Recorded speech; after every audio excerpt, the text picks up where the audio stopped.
Fabienne Synthès, le 18-20. Le monde d'après de Jean-Marc Four. Jean-Marc, le Premier ministre britannique Rishi Sunak a fait sa rentrée politique cet après-midi, une rentrée anticipée en raison de la situation dans le système de santé.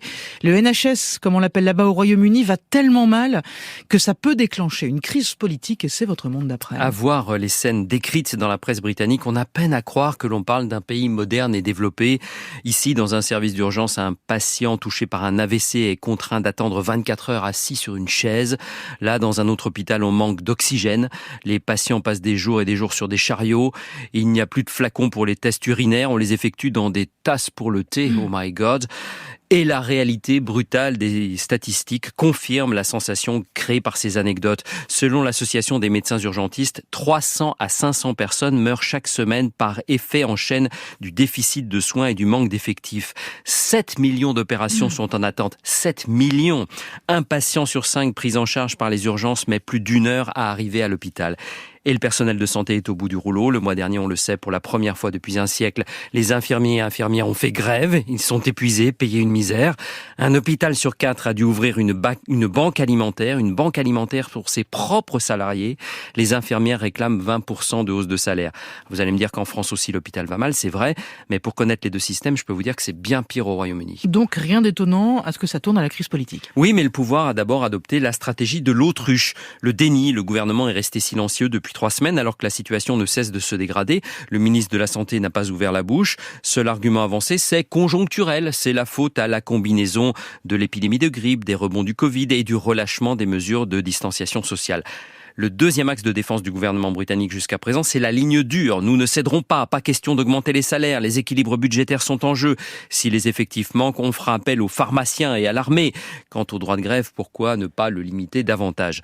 Enfin, troisième axe, mettre tous les conflits sociaux dans le même sac. Il faut dire que des grèves, le Royaume-Uni n'en manque pas. Cette semaine, les cheminots, les conducteurs de bus, les ouvriers d'autoroute, les examinateurs d'auto-école. La semaine prochaine, les enseignants, puis les ambulanciers et à nouveau les infirmières dans 2 semaines, peut-être aussi les internes en médecine. Et il s'est trouvé un ministre pour reprocher aux grévistes de faire le jeu de Poutine en affaiblissant le Royaume-Uni. Bonjour l'amalgame. Tout ça fait grosse cavalerie, rajoute de l'huile sur le feu.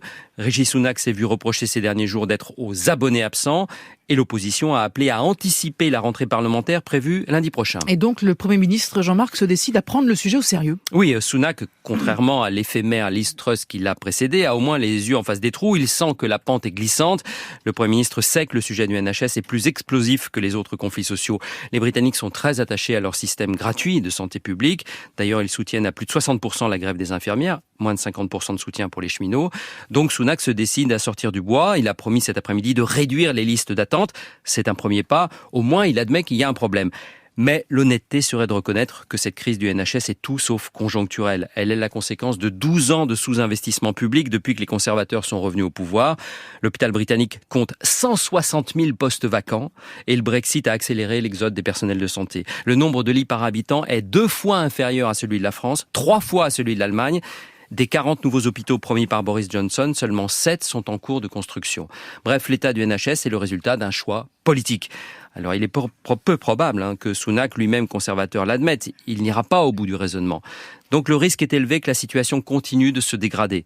Alors que les sondages continuent de donner près de 25 points d'avance à l'opposition travailliste, l'implosion du système de santé peut constituer le clou sur le cercueil d'un pouvoir conservateur décidément au bout du rouleau.